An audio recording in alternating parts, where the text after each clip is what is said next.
The Secrets of Doctor Who is brought to you by the StarQuest Production Network and is made possible by our many generous patrons. If you'd like to support the podcast, please visit sqpn.com/give. You're listening to The Secrets of Doctor Who, episode 230. One day, I shall come back. That's it. I've been renewed. Is when a Time Lord's body wears out, he regenerates. I'm a Time Lord. I'm not a human being. I walk in eternity. Braveheart. Change, my dear, and it seems on a moment too soon. Unlimited rice pudding. Physician healers. Wearing a bit thin. Fantastic. I am Scottish. I can complain about things. Ta-da! Ooh. Should be fine. Hi, I'm Dom Bettinelli, and you're listening to The Secrets of Doctor Who, where we discuss everything about the hit BBC series, Doctor Who. And today we're discussing the 11th Doctor story, Closing Time. I have that song stuck in my head now. Joining me today on the panel are Father Cory Sticha. Hi, Father Cory. Hi, Dom, and yeah, me too. Yeah, Jimmy Akin. Hi, Jimmy. I'm lucky I don't know that song, so it can't be stuck in my head. Yeah, it's not the greatest song ever. Folks, follow The Secrets of Doctor Who in Apple Podcasts, Google Podcasts, Spotify, Stitcher, TuneIn, iHeartRadio, your favorite podcast app, or on the SQPN YouTube channel, where you should also hit the bell to get notifications. I do want to recommend a new show for you. Check out the new StarQuest show called The Secrets of Stargate. Yes, Yay. After many requests from listeners who enjoy Secrets of Doctor Who, Secrets of Star Trek, we now have The Secrets of Stargate. Father Cory, you're participating in that, along with Jack Barazzini, Victor Lambs, and Lisa Jones. And the first episodes are dropping, and we're going to be going through this Stargate, SG-1, Atlantis, everything. So we're going right down the line. Having a lot of fun doing it. It's quite the cast. We're all geeking out, and Jack's in there going, "Wait, what?" So Jack I love how all the aliens in the Pegasus galaxy speak perfect English. They do. And no universal translator to fall back on as a gimmick. So, nope. Yet, I should mention that Jack, who's hosting the show, he's coming at Stargate as a newbie, first time. So you'll be able to hear how it is for someone who hasn't watched it before. And then, of course, the super geeks that are joining in. Yes. So, and occasionally we'll hear me or Jimmy as well on that. We're going to jump in some episodes as they come up. We're going to pick the ones, our favorites, and join in once in a while. When the chevrons align. Yeah. Exactly. But that's The Secrets of Stargate. You can find it wherever you find your favorite podcasts. All right, but now we're talking about Doctor Who, and this is the 11th Doctor story. It's the second 11th Doctor season, for the 12th episode. This is the Doctor is now traveling alone again. It's always bad when the Doctor travels alone, right? The Doctor should always have companions. And he is about to run into some old friends. But first, there's some strange things happening at a department store in the city of Colchester, in England, of course, including a Cyberman showing up in a dressing room. That's always a strange thing happening. Meanwhile, Sophie and Craig from the episode The Lodger are back, and they're now parents, and Sophie's leaving Craig in charge of their baby Alfie for the weekend. The Doctor shows up, and Craig confides in the Doctor that he's overwhelmed by fatherhood, and the Doctor claims to be great at it. And, of course, he speaks baby, famously. He then has to notices some strange things going on, and so he gets a job at the department store where the odd Cyberman showed up, and he's investigating recent disappearances that are happening in conjunction with power surges. They together stumble on a cyber ship and a cybermat underground, and the fact that cyber conversions of new Cybermen are incomplete. So that's really strange. And we find out eventually that the Cybermen, their ship crashed centuries ago, deep underground, and have only recently connected to the local power grid and begun restoring themselves. And that's why the Cybermen aren't as fully functional as they usually are. The Doctor goes in alone, he's captured, and Craig comes to the rescue of the Doctor, but is assimilated. But the assimilation fails when his son Alfie starts crying for him. His love, fatherly love, overcomes his cyber conversion, causes a feedback loop in the cyber ship, and that explodes. And the Doctor admits he's on a farewell tour, and tomorrow is his last day. He's about to head to America. Meanwhile, at the very end, River Song in the 52nd century is activated Manchurian Candidate style by Madame Kovarian in the Silence and members of the Church of the Papal Mainframe, and they put her in the spacesuit that we saw in The Impossible Astronaut and send her to Lake Silencio to kill the Doctor. That's about the recap. I miss anything important there, or we can cover it as we go along. But yeah, so let's start by talking about how it begins. There's a big gap in time implied here between the previous story, the God Complex, and this one, right? I don't know that that's the case. I thought that this episode was incoherent on multiple fronts. I don't like it. Okay. We should mention that this is the next to last episode of the season. So this is setting us up for the season finale. And they don't telegraph that until the very end of the episode. So if you're just watching it as an episode, it doesn't flow well from the previous episode, the God Complex. Now, I don't hate this as much as I hate the God Complex. To me, this is a really meh episode. It has things I like in it, but it also just doesn't hang together as an episode. It's just stuff going on. Oh, and Craig is back. The fact that Craig is back is the most notable thing of the whole episode, that we get to see Craig again, and he officially transitions into companion role. So he's now an official companion. And that's the key thing that's happening here. Everything else is just excuses to make that happen. And the problem is, or part of the problem is, that the Doctor is such a downer in this. Because at the end of the previous episode, you know, he dropped Amy and Rory off, and he said, "I'll be back, don't worry." So we had no reason to worry. He said not to worry. You know, he's going to continue to adventure with Amy and Rory. But then at the beginning of this episode, he claims to have just shown up at Craig's house for a social call. And I do like one line at the beginning. He when he shows up and knocks on Craig's door, he's like, "Oh, you've redecorated. I don't like it." Which is a second Doctor line from the 10th anniversary special, The Three Doctors. So I like the call back to that, and then I love Craig's follow up. It's a different house, Right. So of course it looks different. But he shows up claiming he's just on a social call, and he's about to go witness some amazing, spectacular celestial phenomena out in space.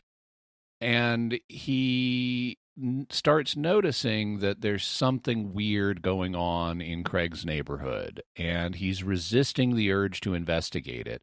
And as he's leaving to get back in the TARDIS to go witness the amazing space thing, he stops and he says, "I am through with saving them." And I'm like, what? Why? Why are you through saving them? And my first thought was because he's getting over his God complex, because that was one of the things that was pointed out to him in the previous episode, that you have this real God complex deciding, about saving people and stuff. And I thought, well, maybe he's resisting that, because he clearly didn't, reject adventuring altogether. He told Amy and Rory he'd be back. He told Craig that he's going to see the amazing space thing. And so he's not rejecting adventures. Why is he suddenly rejecting saving people? And I thought, well, maybe he's trying to diminish his God complex. And then as we go along in the episode, this theme with him, even though he gets drug into the adventure, I have in my notes, the Doctor's midlife crisis is coming virtually out of nowhere. They have not set this up properly for him to be experiencing this much level of ennui and internal strife. And then at the end of the episode, he starts revealing to Craig, "Tomorrow is the day I die." And it's like, how does he know that? And there's a line in there about, "Well, I couldn't put it off any longer." Sure you could. Time machine.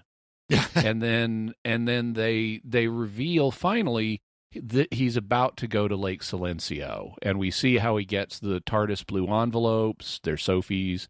We see how he gets the Stetson that he's wearing back in episode 1. It was a hat that someone named Sean gave to Craig.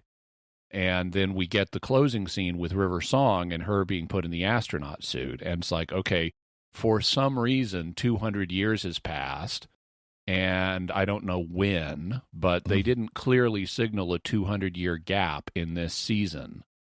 And so this is coming out of the blue to me. Yeah. It would have to be between when he drops off Amy and Rory and here, like between these two episodes. How do we know it's not in unseen gaps in the Amy Rory cycle? Because he doesn't age. Right. Yeah, I mean they're not with him every single second. And so I mean Big Finish does that all the time, inserts hidden episodes between other stories. So I don't know how the 200 years has passed, but they didn't signal at the beginning of this episode that 200 years has passed. No. So all this is coming out of nowhere to me.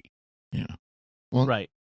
It's added in. It just feels like it's added in by Moffat. Right. They did imply that some time has passed because they show all of a sudden Amy now is like this model for some makeup or perfume. Petrichor, the smell of earth after rain from a couple episodes ago. Doctor's wife, yeah. And that the girl who's waiting. Yeah. And that she's been doing it for a while because she's recognizable. Like this little girl comes up and asks for her signature, her autograph. So I mean, they've shown that some time has passed, but no, they haven't made it clear that the Doctor is so much older now. And I don't know. This is an episode that when I first started rewatching it here, it's like, well, why? I know this episode annoys me, but I can't remember why. Mm-hmm. And I'm watching it, and it's just like, okay, it's a fun episode. Craig is being Craig, and the baby's Stormaggedon is cute, and yes, the Doctor's being the Doctor. Okay, this is fine. And then there's a line about partners and companions, and from there it goes downhill very quickly. But that's another story altogether. Yeah. I agree with you, Jimmy. It really is. It's incoherent. It really, it's clear it's meant to be a bridge episode from God Complex to the final episode. It's meant to be let's get things set up for the final episode.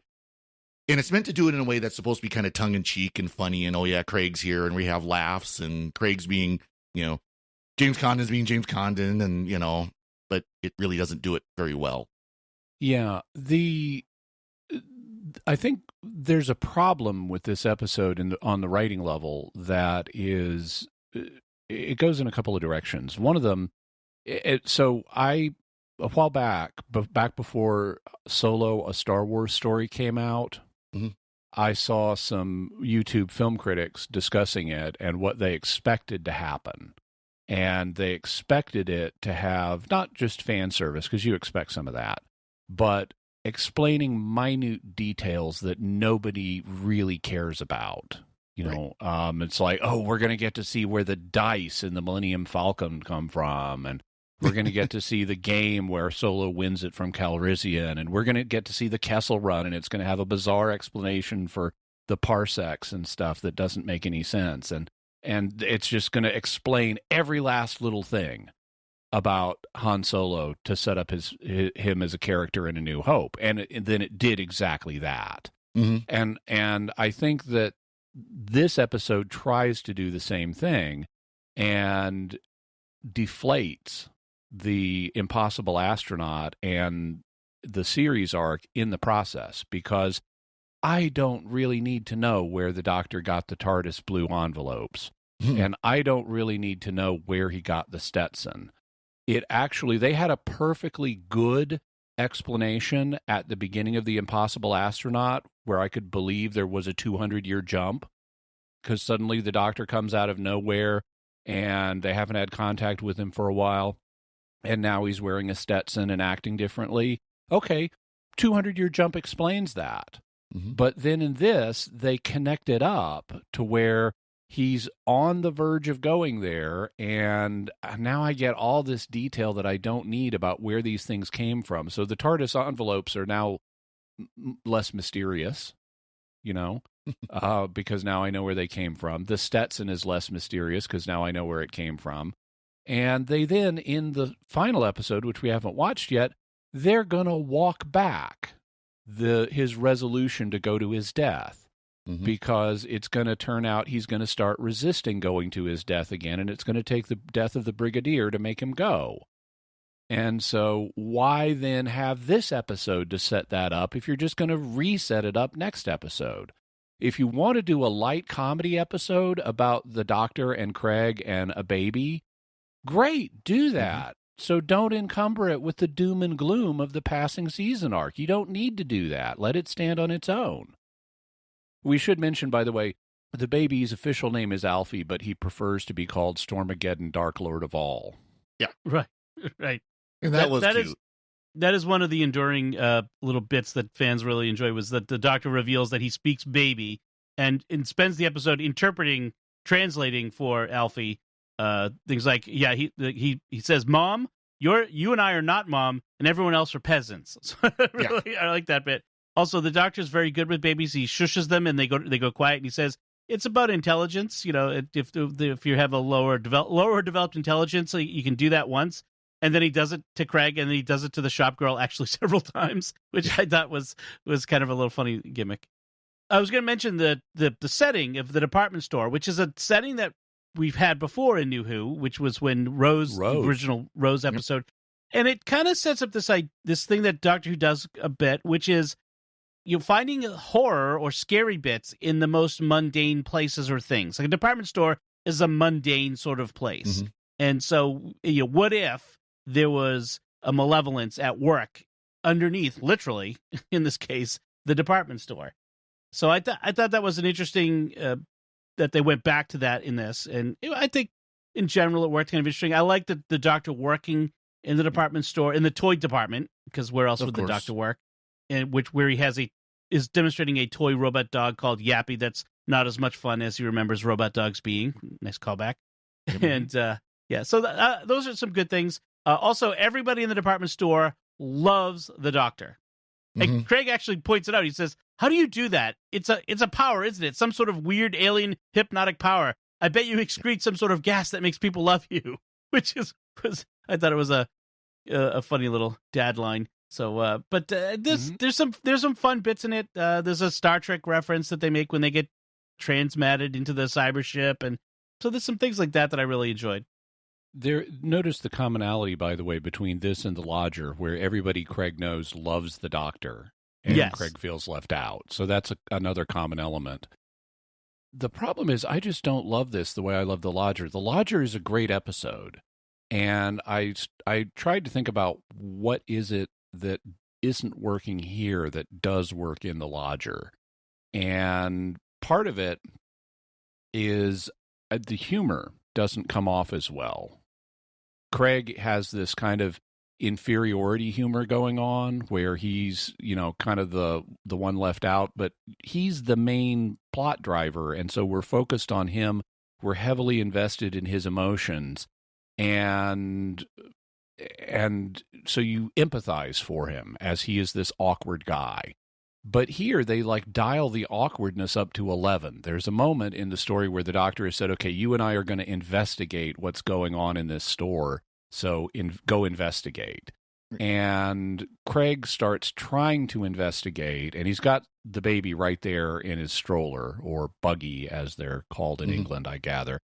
And he is talking to a sales clerk and asking if she's seen anything unusual in the store, which the Doctor has been pursuing a similar strategy, and ultimately learns about there's a Cybermat, which cleverly has been interpreted as a silver rat robot toy.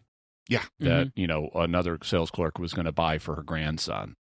But the Doctor realizes that's got to be a Cybermat. And so that was nice. But then when we see the parallel scene with Craig, it gets interpreted as he's putting the moves on this woman by asking her, has she seen anything unusual? And it's very awkward. It's deliberately awkward, but it's just not funny. Right. And it's painful. And I think part of the problem is they're shifting the focus to the Doctor and his emotional story rather than keeping it on Craig and his emotional story, which is what we had in the first episode. Because if you're more invested in Craig and what's happening with him, then you empathize more when he's being awkward. And you don't here because the emphasis is on the Doctor. And why is he so doom and gloom all of a sudden? The other problem is that in the lodger, Craig and his house drive the plot. Mm-hmm. There's something going on in the house where Craig lives, and that's driving the plot, and Craig doesn't know it. And we see a progression of people who come to the house and something mysterious and sinister happens to them. And so, of course, we care about Craig, and it's like something's happening right under his nose. Could this happen to him? Could it happen to Sophie? These are people we care about. But here, Craig is pushing the baby around. We know nothing terrible is going to happen to him in the end. We see a progression of people that something mysterious and sinister happens to. The shop clerks are being converted into Cybermen. And I didn't pick up on the idea that these cyber conversions are incomplete. Well, he was saying, why didn't it kill me instead of knocking me out? And he was saying, because it's incomplete. When the Cyberman knocks out the doctor instead of killing him in the basement, when the security guard George gets killed. I took it because George's conversion is incomplete. But he says whatever. it. There's a line. Yeah. Mm-hmm. In any event, the Cybermen are not integral to Craig's plot. We're not in Craig's house. This is some random shop in his neighborhood. We don't even know how it's related to where he lives, other than it's presumably in Colchester. And this is just random stuff happening in the neighborhood. It is not tied to the central character's plot. Mm-hmm. And as a result, it doesn't hang together as well. So it's just a lot less interesting than it was the first time. Yeah.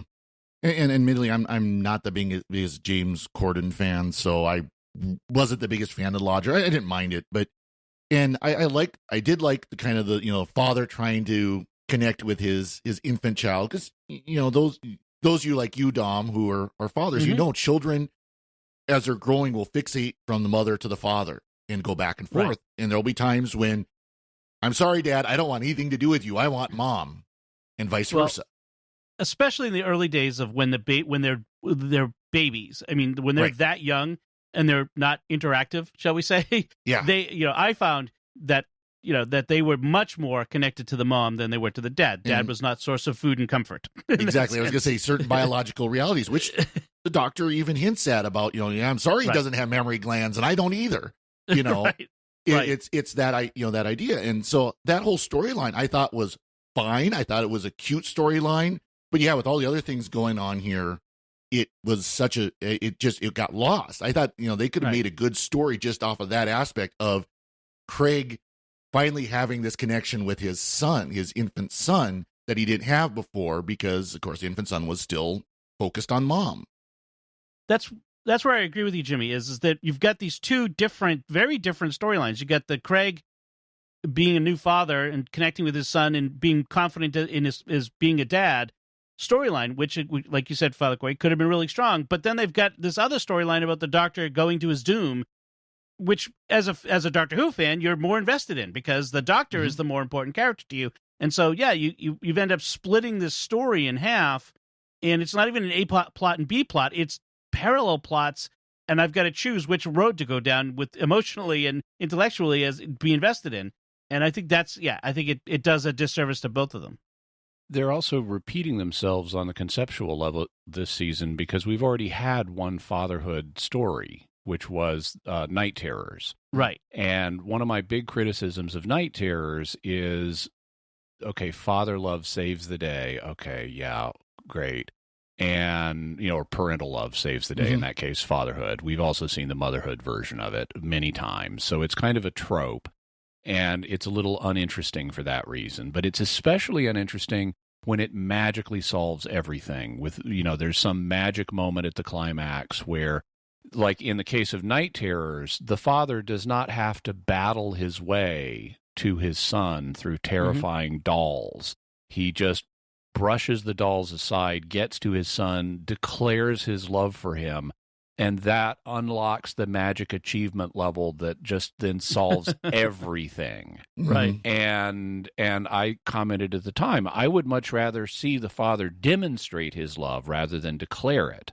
On the show don't tell principle. If he had to battle his way to his son to save him, and we skipped out on the I love you so much stuff, it would have been much more dramatically effective.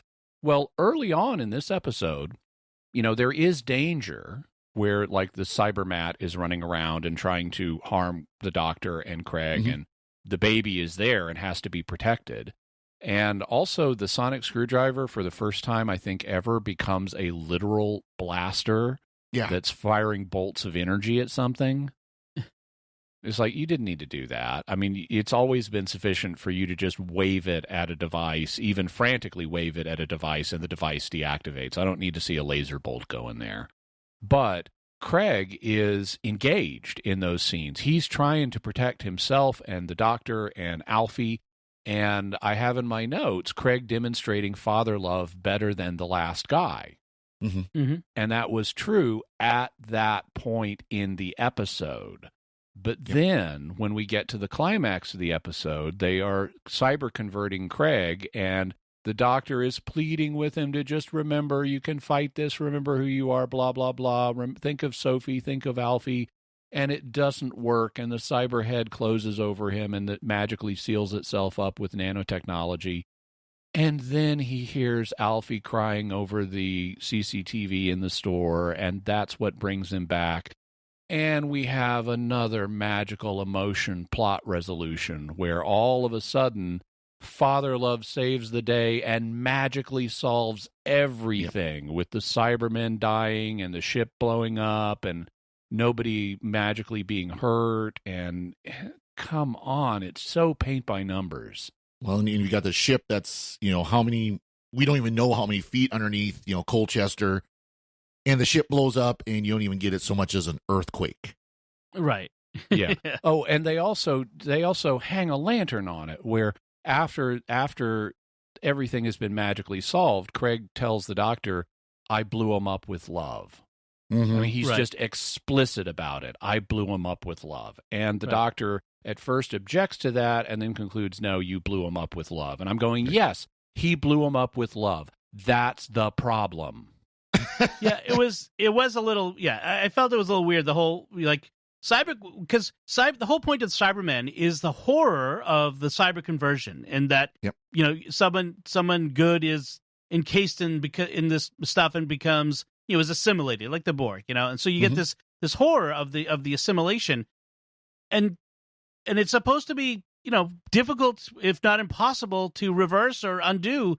And we just magically undo it. Like, Craig's sealed up inside that thing, and suddenly he's unsealed from it. And it's like, I would have liked to have a little bit more, like you said, Jimmy, a little bit more of Craig doing something real instead of just, his love for his son magically doing it. Yeah. And previously, cyber conversion was, something that it changed your body. I mean, they're like, literally, you hear saws and lasers and everything destroying someone to do this conversion. Now it's just, we're going to put you in a suit.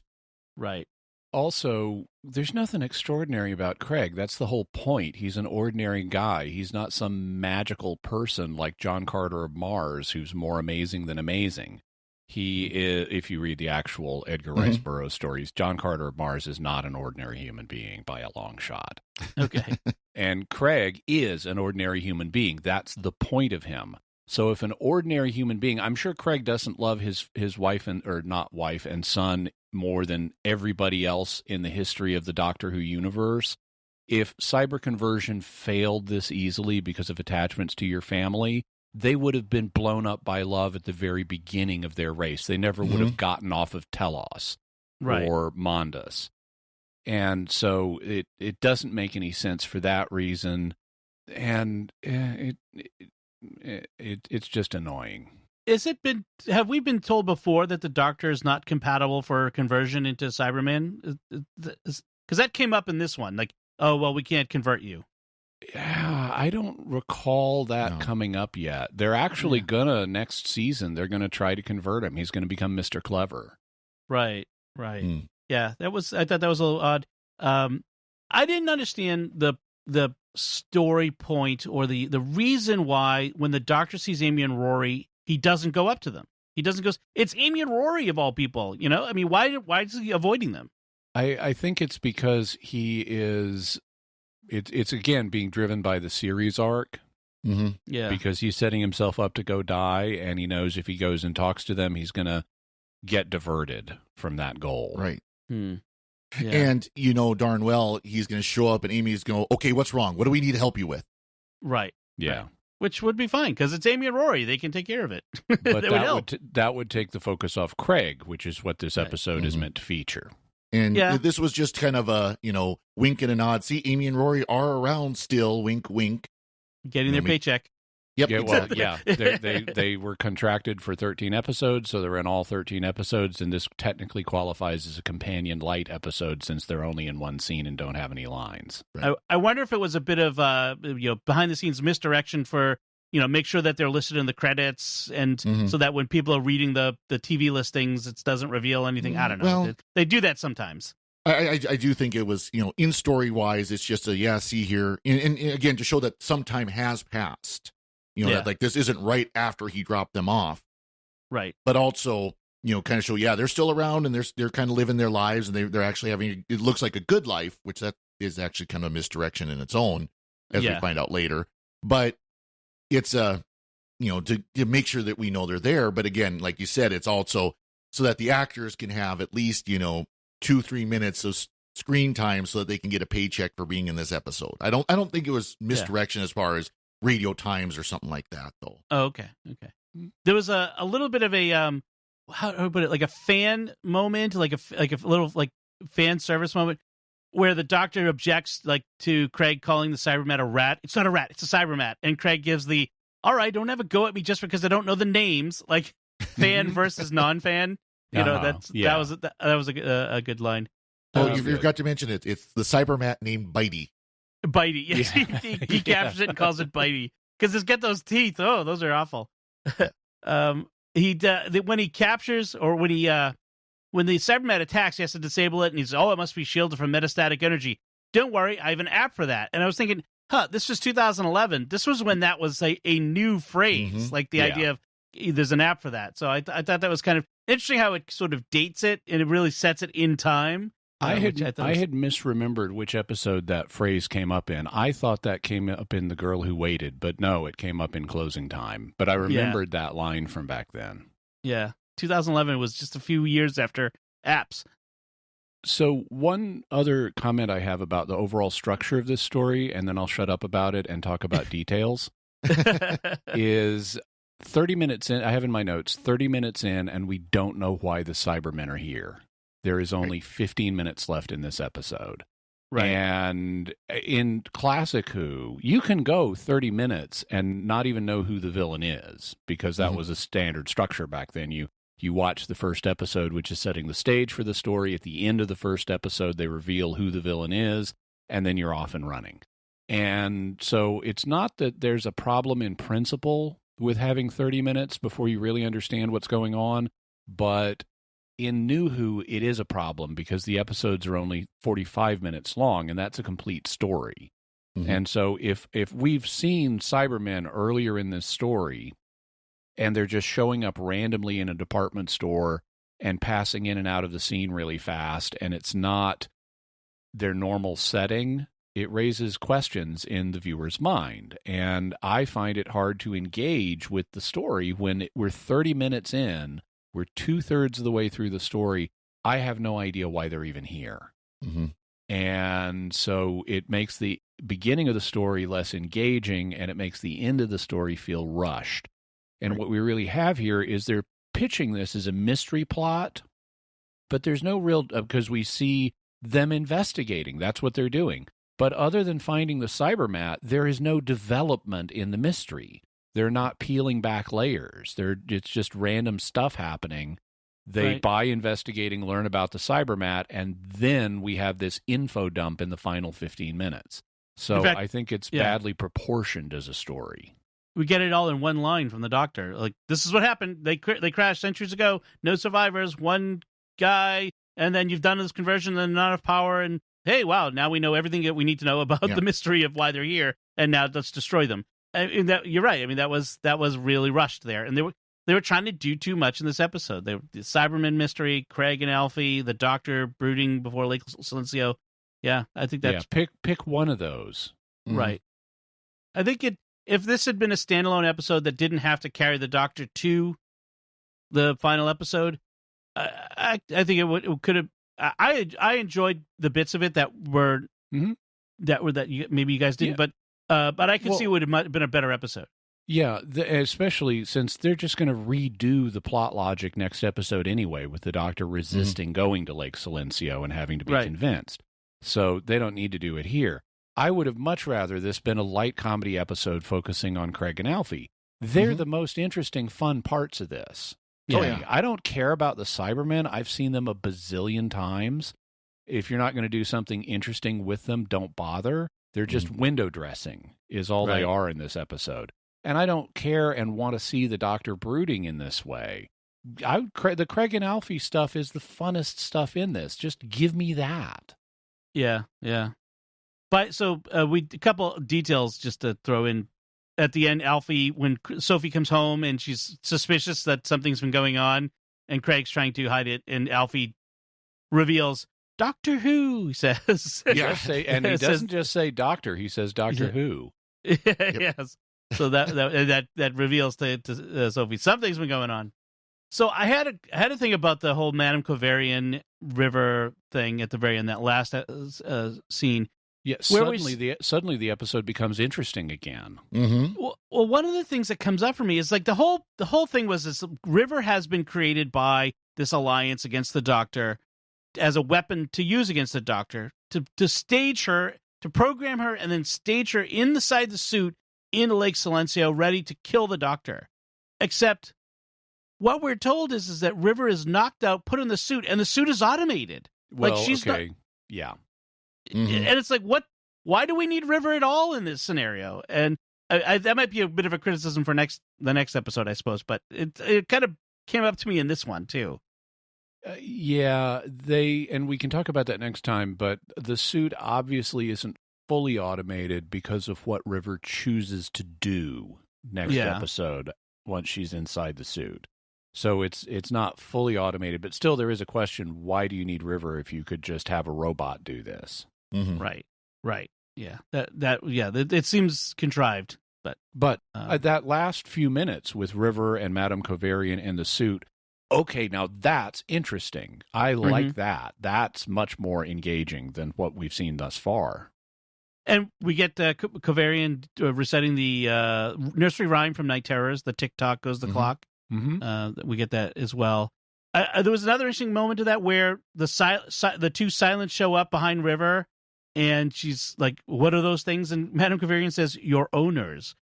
Now, what does she mean by that? Like they're her owners? It's just like they enslaved her as a little girl. Mm-hmm. That's true. And they had enslaved the Earth as we saw in Impossible Astronaut and that sort of thing. So. Yeah, I like that even though River is freaking out at seeing the silence, as soon as she looks back at Madame Kovarian, she forgets all about the silence, but they don't make a big deal of it. Right. Yep. They let us remember how that works. Yeah. So anything else you all other details you want to talk about in this episode? Just one small detail I kind of got a kick out of is, the Doctor's starting to work in the shop, and he's got the name tag says the Doctor, and he says, "It's in case I forget my name. That happens sometimes." Yeah, that was a great line. Yeah, right. How about you, Jimmy? There's a bit where the Doctor is alone with Alfie, and he's trying to keep him calm and stuff, and he's talking to him, and he's talking about how, Alfie, you get to live this normal human life now, and he starts listing features of a normal human life, like mortgage repayments and other stuff, and throws in nagging sense of persistent spiritual emptiness. And I'm going like, yeah, if you're a secular European that's lost your Christian faith, yeah, you will have that. Yeah, okay. Exactly.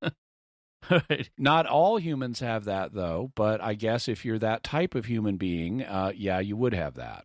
That's right. But that says more about the writer to me than about human experience. The other thing I wanted to just stress is I don't actively hate this episode like I actively hate the God Complex. This is not offensive. I think it's just flawed, and there are parts of it that I really like. Like I said, I would have loved for this to be a light comedy episode that showcased Craig and Alfie, because they're the most fun stuff in this. Some of the stuff with the Doctor, some of his lines, like the one Father just cited and the one I cited at the beginning about "You've redecorated." There's fun stuff there. I just wish that they had focused on the fun stuff instead of the irrelevant cyber stuff and the doom and gloom, unnecessary Doctor going to his death stuff that they're going to redo next episode anyway. Right. This was written by the same guy who did The Lodger, so interesting. You know, that makes sense to have the guy who created these characters redo them. And we may not want to entirely blame him, because undoubtedly he was given a remit by Stephen Moffat to, write it with the Doctor being all existential crisis-y. And then Stephen Moffat would have come in and further modified it to set it up for the finale. So we can't blame the author entirely for this mess. Right. Okay, so if there's nothing else, I think we should wrap things up there. We want to take a moment to thank our patrons who make it possible for us to create The Secrets of Doctor Who, including Devin T., George and Wanda, Samuel K., Jackford K., Denise L., and Christian K. Their generous donations at sqpn.com/give make it possible for us to continue The Secrets of Doctor Who and all the shows at StarQuest. You can join them by visiting sqpn.com/give. We'd also like to thank Victor Lambs, who edits the show for us every week. And don't forget to check out the new show, The Secrets of Stargate. So that's it from us. What did you think of Closing Time? You can let us know by commenting on the show at sqpn.com or the Secrets of Doctor Who Facebook page, or send an email to drwho@sqpn.com. We'll be back next time when we'll be discussing the second Doctor story, The Ice Warriors. Until then, Jimmy Akin, thank you for joining me and sharing The Secrets of Doctor Who. Thanks, Dom. Father Cory Sticha, thank you as well. Thank you, Dom. And once again, I'm Dom Bettinelli. Thank you for listening to The Secrets of Doctor Who on StarQuest. And remember, you do have a lot to look forward to as an adult, a normal human life, mortgage repayments, 9 to 5, a persistent nagging sense of spiritual emptiness. Save the tears for later, boyo. Right. This is going to be fun.